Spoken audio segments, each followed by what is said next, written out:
It's a real privilege and delight to be here this afternoon. I feel I'm among my tribe, all the people who are very similar thoughts, and I can only kind of say amen to a lot of the people who were giving talks earlier, and I'll maybe hope to reference them because mostly I'm in huge agreement with the things that are being said in this conference.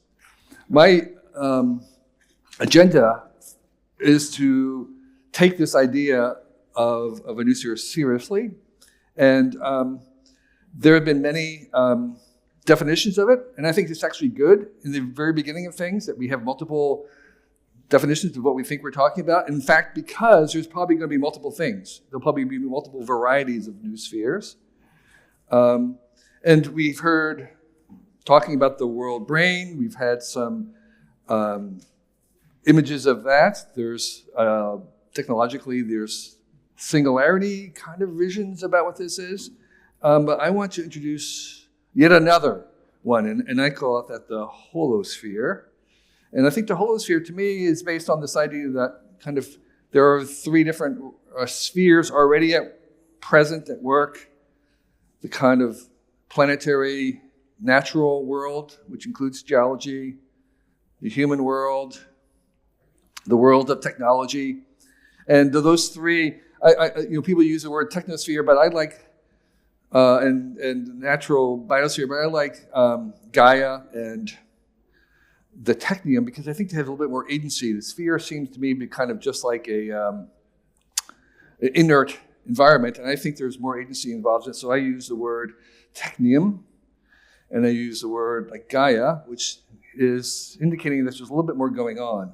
Civilization. So these three spheres, so to speak, as other people have noted, are kind of overlaid, combined, melded, interacting, feeding each other in those convergence. I think as the holosphere, which is kind of like an expanded version of the noosphere. It may be the same, we don't know, but for me, I like the word holos, the whole thing. It's not just something about humans, it's even beyond that. And those three things that we have, those three spheres, what's interesting to me is that they actually have different timescales. So the Gaian sphere operates in eons, in millennials, many, it's very, very slow.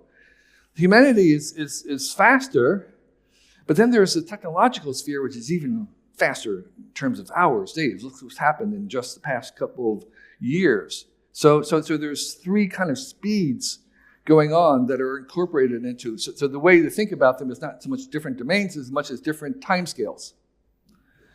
And this holosphere, I think, is, by my definition, this is my definition of it, is a planetary superorganism with autonomy. That there's some level of autonomy in this. Okay, and I want to treat this idea not as a metaphor and say, no, this is a real thing. We can actually try to describe it. We can have evidence for it. It's not just metaphor or poetically, it's actually a real thing. And so what would be the evidence for this kind of a thing? And that's what I want to get into. So I would imagine like you have this sort of galactic graders of people going around and they come to the planet Earth and they say, let's specify it, let's categorize it, let's inspect it and dissect it and say, what is this planetary superorganism with autonomy?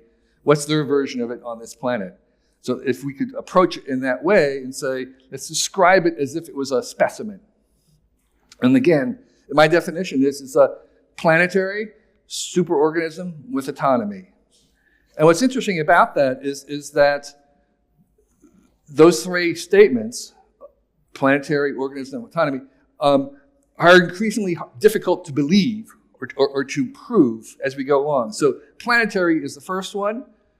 We can kind of see that. Most people can kind of see that. To say that it's superorganism, it's like, you need to give me a little bit more evidence about that. That it has autonomy? Okay, that's a real challenge. So as we're going through this, it's the easier thing, and we're going to a more difficult as we go along. So the first one, planetary. So as Jaron was talking about the circle of empathy, we have an increasing, we can imagine an increasing set of identities for people, where myself, family, clan, these are kind of expanding outward. This is not necessarily over time, because in fact, we didn't come to the self till very later on. Our initial, as an animal, our initial identity was much more in our family rather than ourselves. The invention of the self came much, much later. But right now, at our best, we tend to view ourselves almost in continental terms. We have the West and the East, North, South. We talk about things in how we are as Westerners and the Western approach. We have that kind of an identity. That's the biggest scale that we have for most people. And what we're talking about is this transition into becoming a planetary species. And I have to acknowledge that, in fact, there are other levels after that. But right now, just getting to the planetary species and for the whole planet will be an achievement. We can go galactic and cosmic, and the Noosphere and holosphere has implications at the cosmic scale, but I'm just going to focus on this next step, which is to get us to the planetary scale.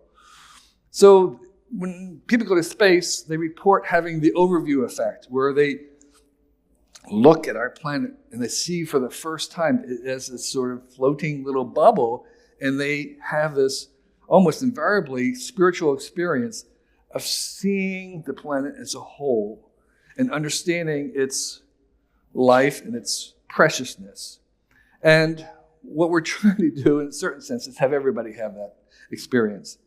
And the thing that we know right now is that if almost any question that we would ask about this planet today, the answer is going to be, we don't know it. We don't know what it is at X. Whatever X is.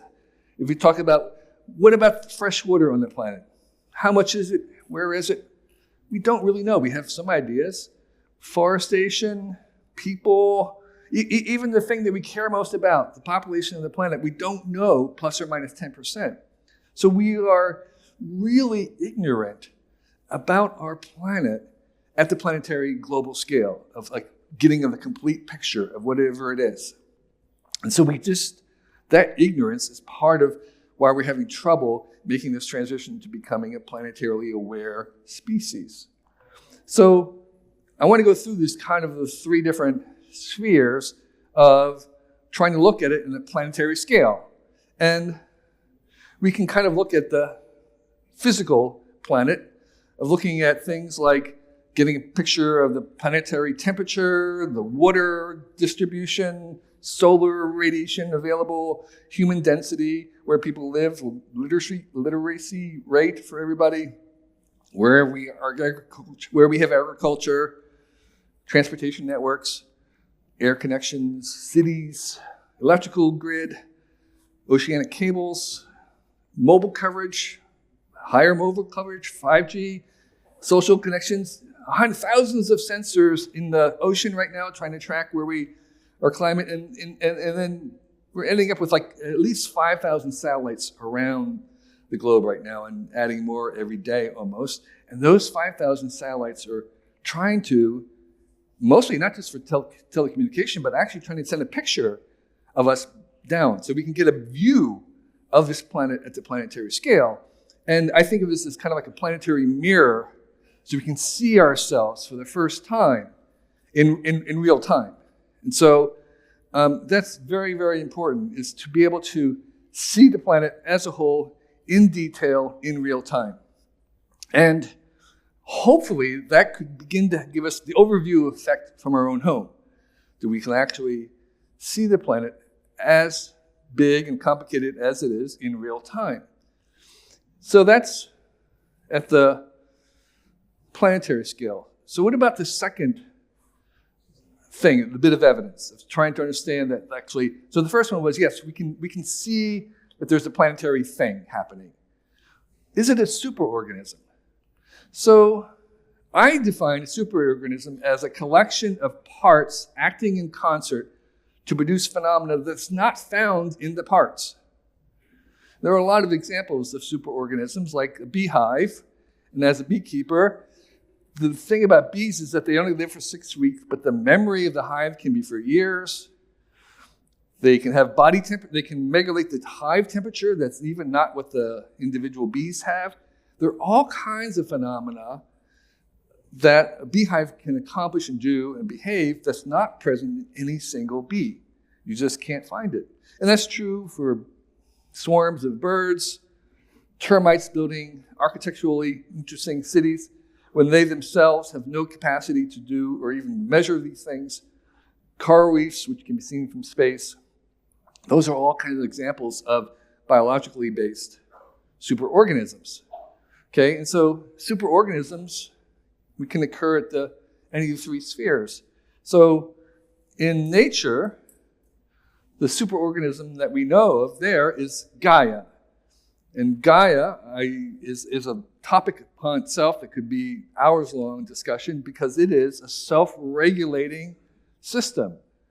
It's not just the living things on the planet, it's the geological things. Both of them form a self-regulating system that either of them or all of them are incapable of doing themselves.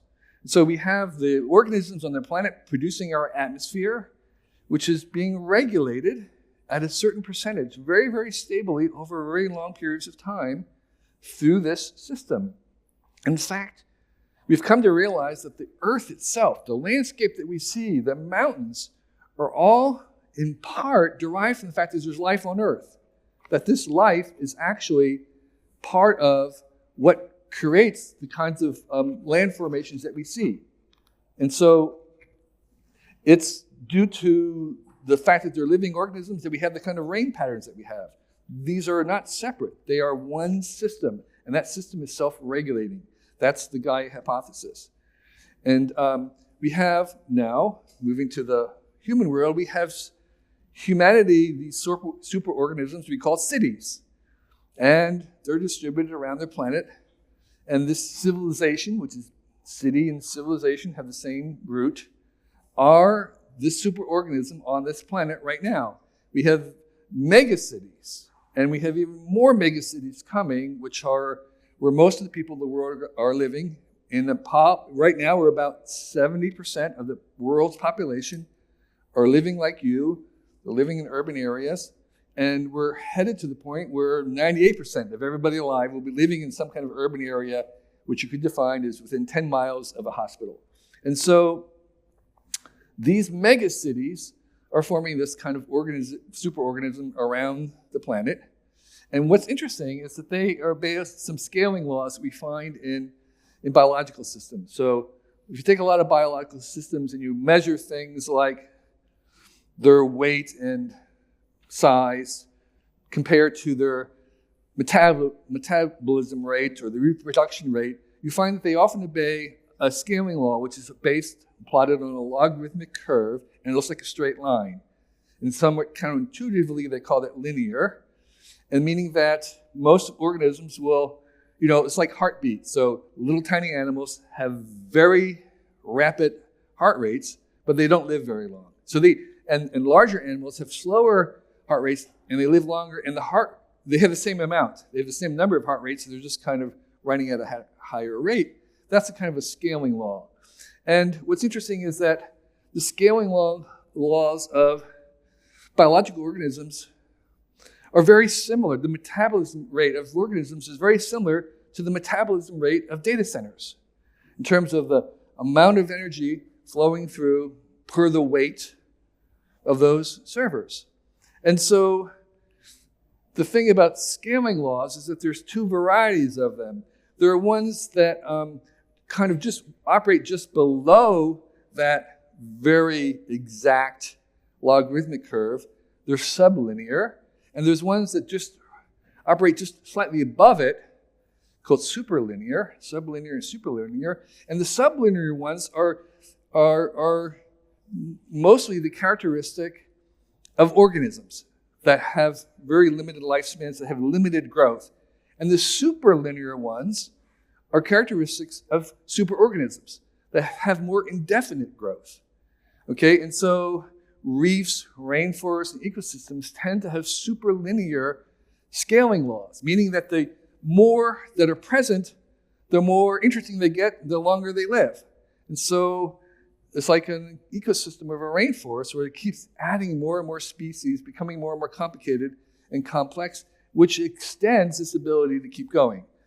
When it goes in the other direction and it loses species, it can collapse very fast for that same reason. Here's the thing. Cities have the characteristic of superorganisms. They're superlinear. Cities tend to get better the more people that come. The crime rate overall drops over time. Other beneficial ones increase the bigger it gets. And so we have kind of an evidence that these civilizations, these cities, are superorganisms already. And there's another thing that our presence, our cities, our humans, as they came together, started to affect the climate, not just recently, but from the very beginning. We've been having an effect on the climate for a long time. It's drastic now, but it has been present from the beginning of cities.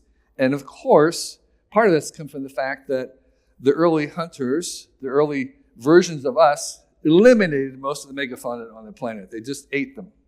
And that was one of the reasons that it began to affect the climate, because the absence of those megafauna shifted the landscape and the biology in a very serious way.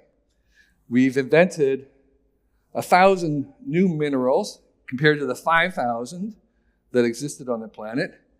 And we have 1 trillion tons of concrete. And as other people have noted, we're at the point where the amount of stuff that we've made artificially is almost as much as the biomass of the planet. So we're kind of in a comparable position of having some effect on the planet. And so the point is that our humanity is a geological force. It's a planetary force. It's a Gaian force. We're at the level of being involved in this Gaian equation. We're no longer passive. We're part of this superorganism. We're already a planetary force. So the last one is the technological superorganism that we seem to be making. And that is, I use the word technium to indicate that it's a little bit more than a technosphere, which I feel is a little passive. The technium suggests that there's agency happening, that there's something going on, that it's more than just the environment, the technological environment. So I like to explain this by beginning with this image of two different tools that humans have made. The one on the left, most people here with a little bit of instruction could probably make something like this in a weekend. The one on the right, none of us here could ever make by ourselves. And even as smart as we all are together, we could not make that, because we depend, and we're codependent on this technium for things like that. Okay? That is a product not of the individuals, that is a product of the technium.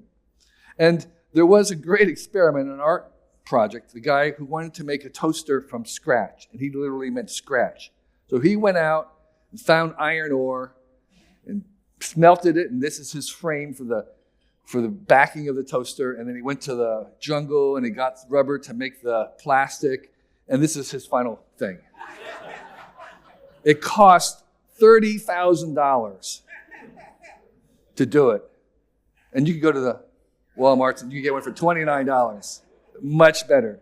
That worked. The first one worked for 5 seconds. And that's because we have this incredible subsidy. We have this incredible system that's producing us. And we are humans are completely codependent on technology from 100,000 million years ago. If you did the magic wand and it took out every bit of technology in our lives, including our ability to start fires and manage fires, we would die. We don't have claws to defend ourselves against animals. We have only knives, but we don't have knives. We die. And so the moment where we became completely dependent on technology is not a recent thing. We passed that long ago. And so we are very much integrated into this. And the point of it is that this technology is not a thing. It's a system. And it's a system where all the things in that picture that you need to make a car themselves needed other factories to make things. So you need a saw to make a hammer. You need the hammer to make the saw handle. We have this codependency in everything that we produce. So it's not a thing, it's things, it's a system. It's a very, very large system of codependencies. And it's very, very complicated. And that deep deep codependency is the system, is the technium. And the thing about the technium is that it forms this superorganism. That is the thing that we're swimming in, that we're surrounded by, these lights and the plumbing underneath, all the things that are invisible that we are dependent upon, that are dependent upon other things. Okay, and so this technological superorganism, this technium, is creating one very large machine, particularly in the digital world. It's one big machine you can see from afar. Now, the parts of that machine, like a switch, the switch has no agency whatsoever, has nothing in it. It's very, very simple. It's a bee. But the beehive as a whole has emergent properties, has an agenda, has tendencies, has inclinations that are not present in the switch. And that's the point, is that this whole thing starts to have tendencies, behavior, wants that the parts don't have at all. So these emergent behaviors we're beginning to see, and we should see if this thing is real, as I'm saying it is real. So we should expect to see these emergent behaviors. In addition, we're adding senses to it. We're equipping it with a body. We talk about the problems of this AI not having a body. Well, we're giving it senses. We're equipping it with radar, LiDAR, these satellite pictures, the monitoring, the radio waves. In addition, it's got 1 million eyes everywhere, and it's got 1 billion eyes of people in their phones. This is all part of equipping this thing with eyeballs. And there's trillions of eyes if you count all these cameras that are outside and monitoring everything. It's having a body. It's getting a body. And what's interesting about this technium is that I did this calculation that 3/4 of the energy being used by this is for the benefit of the machines. Humans are only using 1/4 of it. Like only 1/4 of the energy do we use to actually move our bodies. The rest of it is used to have trucks move the other parts of the technium in that way. Or, so more and more of the technium is devoted to making more of the technium. That's what we would expect in this kind of a superorganism. And by the way, this superorganism, this internet, all these other things are the longest running machine we have. Most machines that we make don't last very long. They run out, they run down. Even jet engines have a limited number of hours. But this machine is still going. It hasn't stopped. In fact, by the way, the internet hasn't gone down either, which is amazing. So if you imagine I was selling this machine on Amazon or something, you'd want the specifications. What's the capacity of this? And I did this calculation for the telecommunication aspect of this machine. And it's running it had 13 sextillion transistors in total. That's all the transistors in your phone, all the transistors in all the computers and data centers together. There's 13 sextillion transistors. It's running at 150 terabytes. That's the bandwidth of the whole thing around the globe. It's got 266 kilohertz refresh rate, and it's got 8.4 zettabytes of memory. It's a big machine. It's big. And that is what we're running on right now. That's the hardware part of this holosphere. And so, and by the way, I did this calculations in 2014, in 7 years. It's doubling roughly every 18 to 21 months, which happens to be Moore's rate, right? Doubling. So not only is the performance of the individual parts working at Moore's rate, but the entire growth of this thing in our lives is doubling every 16, 28 months. And by the way, your brain is not doubling that speed. So what we see is we begin to see kind of emergent phenomena, including things like independent countries, stock markets starting to synchronize. We had a flash crash about a decade ago, and where something happened, there was this emergent phenomenon of a crash in the global stock markets, and nobody has been able to figure out where exactly it came from because it was an emergent phenomena. We will see more of those. So let me talk about, so that's the evidence for the planetary superorganism But what about the autonomy part? Again, that's a little harder to make sense of. Well, I don't mean autonomy in the sense of an individual saying, I have purpose, I have consciousness. I'm talking about autonomy that you might find in an animal, maybe an animal like a grasshopper. It's something that says that it wants to do something. There was a robot called Willow Garage in Silicon Valley that would find its own plug. It would find where to plug into the wall. And I remember standing between it and the wall one time, and man, it really wanted electricity. It just was very, very clear. So I'm talking about that kind of level of autonomy. And they're testing these robots. They're not torturing them, they're just testing them. But they have some level of autonomy. You can see it. And so the question about this superorganism is it possible they could have autonomy? And is that desirable? Okay, and so the first part is, yes, it's possible. We're seeing with ChatGPT and stuff that these systems are exhibiting some level of autonomy. They're actually, they're passing.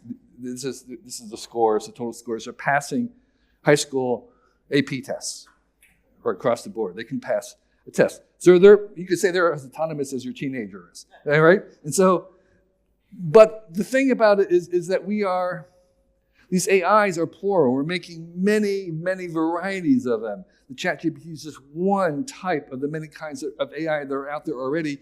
And as we make them, we're making more and more kinds of them. So I really insist that we talk about AIs plural. It's not the AI. It's not a big AI. It's not a thing.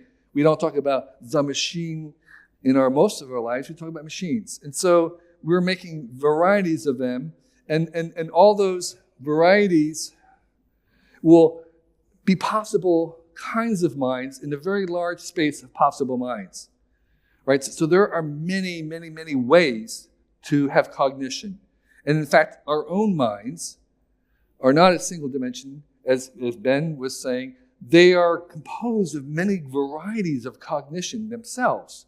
And that variety is going to be shifting. So we'll make all kinds of complex thinking things that will have different components, different arrangements, different combinations of those elemental kinds of cognition. And when we finally start to populate those worlds with different kinds of AIs, we'll discover that human intelligence is not at the center. It's not the center, just like we weren't the center of the solar system. We're not the center of the universe.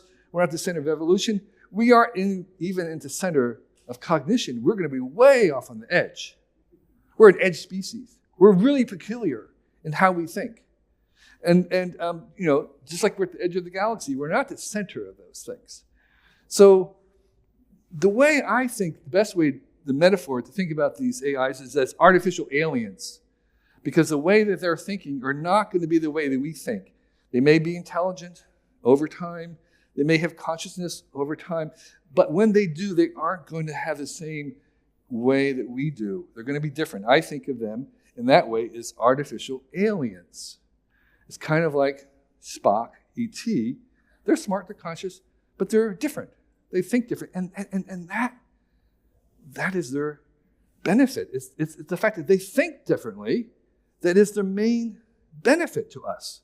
We can make another human in 9 months without untrained labor. So it's important that we want to think differently about things. And that's how we'll be using these, is to think differently. They may come to a same answer that we have, but they'll come to it in a different way. And so that is something really important. And as we make this sort of bigger scale of things, it's important to remember, even if it was to become aware or conscious, it will be different kind of consciousness or awareness or intelligence than what we as humans are used to. So we're going to be encountering things that think differently than us. And some of those very large things, as other people have mentioned, are probably going to have a kind of intelligence and thought that's going to be very different from us, that it may even be hard for us to identify it as first, as a thought pattern. It may be so slow or so big or so strange that we might have difficulty in identifying it. And here's the thing is that as we go into this thinking, technological technium, superorganism, and thinking about its intelligence, we have to remember that there's 4 different things that are going to happen at the same time. So one of them is that there's many AIs, and there'll be many kinds of thinking. So there's many AIs, and that's going to be something that is part of this landscape. But there'll be all these thousands and thousands of varieties of thinking. But there's another thing, which is there are going to be all those AIs talking to each other. So the AIs themselves, in some sense, will form a complex of all the AIs communicating to each other. All right? But we're also going to use technology for all the humans, like with us, to talk to each other, even more than we do, maybe even in degrees that we don't have now with chips or whatever, or accelerating things. So we are going to continue to ourselves become more and more knitted in levels that we want of a superorganism. And then finally, there's going to be the many AIs and the many humans together forming a complex. And all those 4 things are going to happen at the same time. There's just going to be different varieties of this way of having this very large thinking noosphere. By the way, you know about SETI, the search for intelligence in the universe. I think we should be launching a search for internet intelligence to see whether or not we can even begin to notice that right now. And as you heard, that's a really difficult question because we have no idea what intelligence is, what the signal is. And I was shocked to learn that SETI, the people looking for intelligence in outer space, aren't looking for intelligence. They're just looking for a signal, any kind of a signal that has a kind of a pattern, a non-random pattern. They're not looking for intelligence because they don't have any definition of it. And so that's one of the challenges is like, what are we even looking for? How do we know if we find it? And I think if we were looking for it, we might begin to see it right now. So it's possible. The question is it desirable? Do we actually want to have autonomy in this kind of a system? And the people who are afraid of the singularity definitely don't want it, right? They're saying, well, in the singularity is this idea of computers becoming so powerful that they eclipse us. And how does that happen? Well, there's 3 steps. The first step is that you make a smarter than human AI. Right? That's smart. How? You make how. And the second step is that smarter than AI is capable of making an AI smarter than itself, which is capable of making one smarter than itself. And of course, each time it does this, doing it faster, so that once it begins, almost immediately you have God, right? That's the idea. You have this superpower thing is so powerful, it's making more powerful versions of it, and it just escapes us. And that's where the word singularity comes from. It's that it's just beyond us. We can't even comprehend it. And so the third step is, okay, you have this godlike thing. Then what happens? Well, there's two things that they say. Either we have immortality, we solve all our problems, we live forever, or else we get killed because it kills us. I think the reality is going to be somewhere in between those two, between immortality and extinction. All right, it's a pretty big space. And so part of the problem with the singularity view is that it's what I call, it's based on thinkism. And thinkism is this idea that a lot of middle-aged guys who think a lot think, which is that thinking is the most important thing there is in the world. And that all things can be solved by thinking more. And that what you really need is more intelligence, and that solves everything. Well, I can tell you, if you put Einstein and a tiger in a cage, who wins? It's not the smartest person. There's so much more involved in making things happen in the world than intelligence. There's a kind of an overrating of the value of intelligence. It is very valuable, but it is not necessarily the most important thing. And that's part of the problem with the thinkism involved in thinking, well, if you have this thing that can think and solve it, that it takes over. And that's just not how the real world works.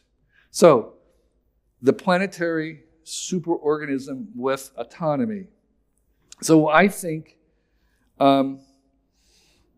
it's true. I think we really have one. I think we should take it seriously. I think we should try and figure out what to do with it. And this is a talk about trying to prove that it is. I'm not going to talk about what it means. That's a whole thing. That's a more important question, how we use it. But I do want to say that there's maybe 3 things that we can do about this thing. One is to see, the second is to act, and the third is to listen. So the C part is simply trying to see the planet in a planetary perspective, trying to make sure that that's common and make that the default. That perspective of seeing the planet as a planetary system. And, there's lots of places like Our World in Data, this organization here, mapping the Noosphere, the space satellites are going to help us. And by the way, just travel, just yourself encountering the breadth and diversity of this planet will help get that planetary perspective. And I think, for me, the thing that helps most is whenever anything is stated or measured or any conjecture to say what happens at the global scale. I don't, like we talked about social media polarization. Well, is that happening globally? Whatever the question is, there's a huge parochial bias for people in America to think of what's happening in America. And America is 1/10 the population of just China and India combined. And increasingly, what happens in America does not count. Okay? So you have to say, what's happening at the global scale? Whatever the question is, that is the planetary perspective. Secondly, to act. So we want to act globally. We have some global institutions. They're often sneered at, but and they're good and they're getting better, but we actually need world government. I'm sorry to say, it's like the left can't stand it, the right can't. Nobody thinks this is a good idea, but it's actually the only thing we have over time. So the problem is that most of the people who endorse it are kind of quacks and stuff, the world passport, but it's very hard to understand how we have a representative democracy that works with 8 billion people, but I believe that it's possible, and I believe that it's going to be necessary because we have planetary challenges which have to be solved at the planetary action. There's just no other way. So that's a big thing of acting as if we're a planetary civilization. And then listen. So the thing about the listening is that, as I said, every one of these systems has innate tendencies, inclinations, biases, prejudices, wants. And we kind of want to also, while we try to manage this thing, ask what it wants, to understand its own natural inclinations. And so your children is the same thing. It's like, what does your child want to do? You kind of have to listen to the child. You also are instructing it, guiding it, but at the same time you're listening. You're having a conversation back and forth with trying to see what they want, where they're going, what they're best at, what they're good at. And we want to do the same thing with this holosphere, with the Noosphere, is trying to understand its natural tendencies at the same time that we're trying to steer it. So it's a kind of a living conversation where you're going back and forth. And I mean conversation in kind of a general way, but actually, instruction, managing, discipline, all these things are part of this listening. So we are part of this superorganism. We're part of it. It's not like we're out of it. It's like we're here and it's there. No, we are part of it. We're kind of co-piloting in a certain sense. We're not just driving it. It's not driving. We're driving together. And so we want to steer, train, unleash the powers of this. At the same time, listen to it. And so it's a dance. And I think there's no formula. I think there's no magic bullet. I think it's a long, complicated process, and we're going to make mistakes. But we can decide we're going to do it and articulate that we're doing it. So we want to unleash the powers of this Noosphere, of this thing. I mean, it has great powers, and that's one of the questions is, well, what can we do with it if we had it? What does it look like? What would we want to do with it? If we had this at our disposal, we had some kind of control, what would we use it for? And I think that's the much more difficult question ahead of us. So I would say one thing is that we have to get over our allergy to doing big things. Right now, in our civilization, particularly in America, we, as a general population, hate big things. We don't trust big tech. We don't trust big government. We don't trust big anything. But we need to get big. We have to do big things. We have to build big things. Geoengineering, we have to do big things. And so we have to get over our allergy for big things. And that's a big step. But this is the first time ever on this planet that we get to make this transition, to be present at this transition into a planetary scale, to be aware of the Noosphere that we're involved in. And this, people will look back and say, man, must have been incredible to be alive at that moment, to just see that. And yes, here we are, we're alive at this moment. So I believe that this thing, this Holocene, the Noosphere, is steerable, it is trainable, and it's worth unleashing. So thank you for your attention. I really appreciate it. Thank you for an outstanding talk. I'd like to suggest an alternative and perhaps a precursor to world government, which is the kind of mutual control that exists in a hunter-gatherer society. There you have basically a group of agents with enough checks and balances so that they can hold each other under control. And I think that is something which is more within reach. Will that scale to 8 billion people? What's that? You think that will scale to 8 billion people? Well, it scales to 200 nations to begin with. I mean, a smaller number of Leviathan organizations. So those are the corporate units. So just a suggestion that just look at, for the global village, look to the real village in terms of the kind of governance that can take place at the scale of the global village. Look to what works at the scale of the real village would be my suggestion. Okay, thank you. I appreciate that. John. Yeah, I'd like to second Dr. Wilson's excellent comment. A federation of governances network might be the thing everyone will see. Okay. Immune systems work as fast as in an elephant as they do in mice because in terms of antibody response, because the network is sufficiently fractal at all of those scales. My question to you is around this idea of alien intelligence. In this AI alignment question that we're facing now with AIs that don't think, don't have feeling, but they're excellent at summarizing kind of the collective previous expression of ideas.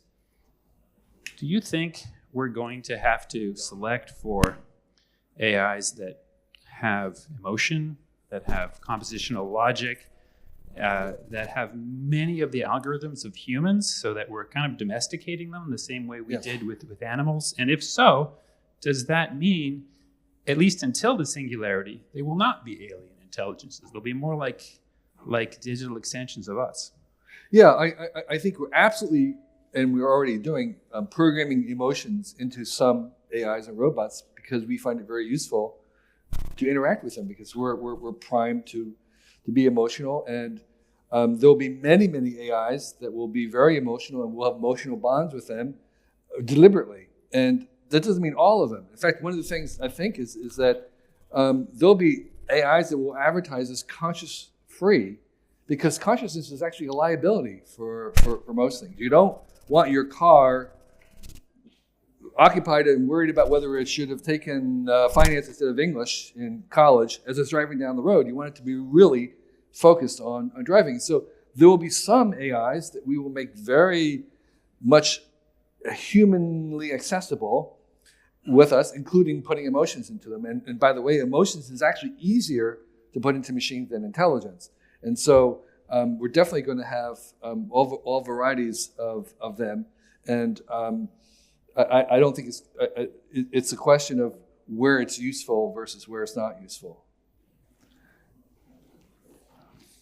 Hi, thank you very much for your presentation. I'm a big fan, as I spoke to you earlier. Could you speak up, please? In your book, What Technology Wants, you actively talk about technology wants energy. And today you spoke about autonomy. So I was wondering, if technology wants energy, that energy at some point basically accumulates to a level that autonomy emerges as some sort of a emergent property.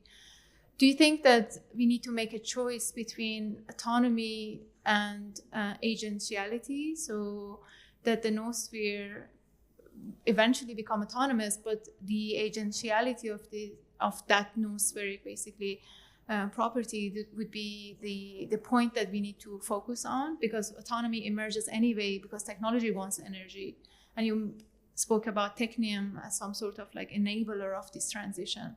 So, yeah. I think what I'm suggesting is autonomy, like there's many things, is a continuum. Is a continuum of things, and so it has some autonomy. I don't think I'm imagining it's completely separate from us. That's the whole point, is that we're a part of it, and it will have, as I said, it's already using a lot of the world's artificial energy passing through the technium rather than through us, and that will continue to grow.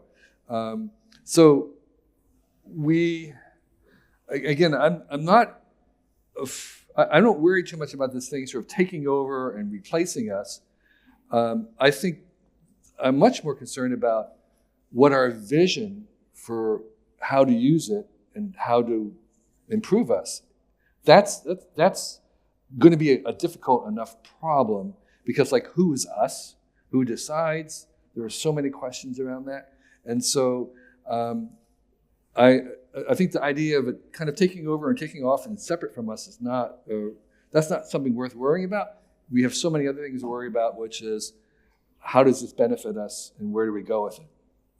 And energy is just part of that. Greg. Fabulous talk, Kevin. I was thinking about your sort of quadrants with human activity, in the sense of humans seeing this and what we're going to do with it. And I was thinking that we can't, as individuals, even see this without an immense collaboration with the technium itself. Right. Just like you're trying to build a toaster, you can't even see or understand it. Right. And so when you talk about governance in larger scales, the balance of that seems to me would be significantly towards computational, things outside of humans, towards the technium. So that control, how are you thinking about that in a larger way? Yeah, I think I hear what you're saying, is that there's this intangible thing. Who's the we? Exactly. It's an intangible thing, very high level of sophistication. Who is controlling this thing? And right now, who's controlling it? There's PhDs, right? So, but at one level, but there's another level, which each time you buy a phone, you're making a decision to participate. Right, so anybody who's bought a phone, you've made a decision to participate in this noosphere in some ways, and so you're actually training it, and you're allowing the thing to learn from what you do. So there's a low level participation that we could steer it by not using it in a certain sense. I think the answer is we don't know. The idea, first of all, we're just getting to the point where we're kind of accepting that this is here and we're doing it. And then we can say, well, if we want to steer it, where do we go? I think, we're just seeing Sam Altman, being fired basically because he was going to go really fast. They wanted to go slow. And so there is going to be a discussion about how fast we go. So it's being steered even maybe at the level of the people inventing it right now. That's the first order, the people who are inventing it. These guys making the LLMs had no idea what these could do. And the rest of us are basically telling them what it can do. We're co-discovering it. We're kind of steering it by using it. I think that's the best way to steer things, is through use. Thinkism is like, we're going to think about it and we're going to decide. We're going to weigh all the things that could go wrong and go right, and then we're going to decide. That's thinkism. That doesn't work. You want to steer these things by using them, by actually finding out how they're used. And so that is going to be a long process. It's not as though we're not being influenced by that process. We can't oh, we're not going to do that. It's like, what's all our activity on the internet and everything? It's not just, oh, we're consciously Well, there's a thinking discussion that. about We're not being using influenced. social media. So many people have decided, like my kids have decided not to use social media. So they are steering it in that sense. I thought that was a fantastic talk, Kevin. My question kind of ties in with Greg's. It's a sort of an extension of his question. You're right that people are steering it by how they use it, but the people that are building the AIs are an incredibly specific group of people. Yeah. I've never met a guy in the AI world who was great at emotional connection with other human beings. Yeah. And they are building the future right now. Right. And all of the feedback to fix Right. the problems that come from that limited Right. worldview come after they've built Exactly. it. Is there, Right. is that a problem? Well, yeah. And is there a way to deal with that earlier Right. in the process? Yes. So if you are a very emotionally complicated, sophisticated person, learn how to build AIs. That's what I would say. Okay. All right. But Go for it. Don't you think there's a type, a personality type, an intelligence type that is specific to that role now? Can it be expanded? If thinking about it is that the AIs. Oh, yeah, come here. Come here. Wait. No, wait, Ben. Before you say anything, Ben. Someone who hang works on. in AI, Yeah. I think this is a characterization of maybe the leaders of Silicon Valley AI companies, but not necessarily of actual developers who are building AI, who are most of the people you never see, right? So, Yeah. I mean, that's. The other thing I would say is I think the AI stuff will be a commodity, and the most important thing is going to be how you interface with it. It's like anything else; it'll just be kind of like plumbing, but like how you interface with it, and that I'm not going to requires take that one. that requires an incredible sophistication of design and appealing to humans. And so I think most of the AI that you might encounter will have to be designed by somebody, will have to be presented, and that is going to require. So it's not as if this thing is emotionally absent. Sure. It's going to be a very, very sophisticated product that people have to appeal to people. I'm reassured that you're not as worried about it as I am, so Sure. that's good. Thanks. Thanks for your presentation Sure. and for urging us all to get over our allergy to think big. But the Yeah. question, kind of supporting what other people have said, is there's a real risk in we're witnessing the concentration of wealth, the concentration of power, concentration of political control.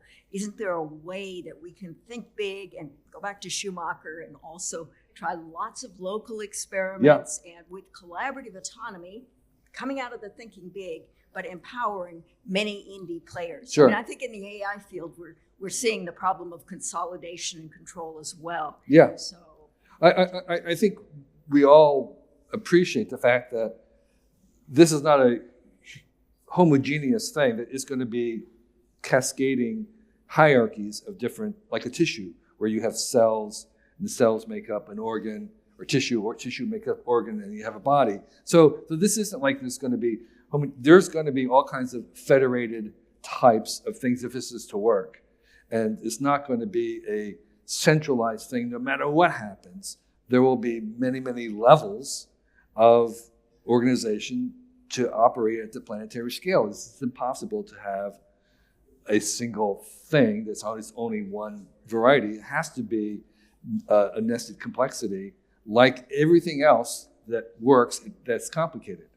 So yes, I think you're absolutely right. We can still have local things that operate as a unit, and they will form the parts of a bigger thing that has to operate. So it's not as if everything's at the planetary scale.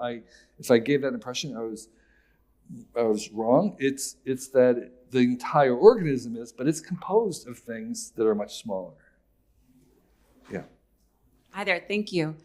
So I've been hearing a lot about emotion. That word keeps coming up, but I haven't heard quite as much about wisdom over the last 2 days. And I want to throw out a cheeky definition of knowledge versus wisdom. Knowledge being knowing what to do, wisdom knowing what to do when you don't know what to do. So we have myriad definitions of wisdom. most of them involve something like knowing which action or lack of action is best for the self and other in the short and long term with a preference to the long term. Sorry for that long-winded, again, explanation. But my question to you is, how can we, one, do you think we need to be active agents in embedding wisdom in AI? And if so, how might we do that? Yeah, that's a great question. And I think for me, one of the components of wisdom is a longer view, a higher horizon. And so, but by nature, if we incorporate this thing in that kind of a holosphere, where you have the longer civilizational scale things, I think that's the place you can have wisdom, is taking a longer generational view of things. And so, yes, I think if we as a society decided to think longer term in general, to have that as a component of everything we did, is like, what is the consequences? Are there benefits that may not pay off right now that we could pay later? That, I think, is the beginning of wisdom. And we certainly could put that into these systems and things that we make, is to say, well, we're going to have a component of this pay out later, or a component of it that's aware of this sense that there's generational views in it. So I think it's entirely possible. Great, thank you. So I guess we're at the end. Yes, let's thank thank you so Kevin. much. I appreciate it.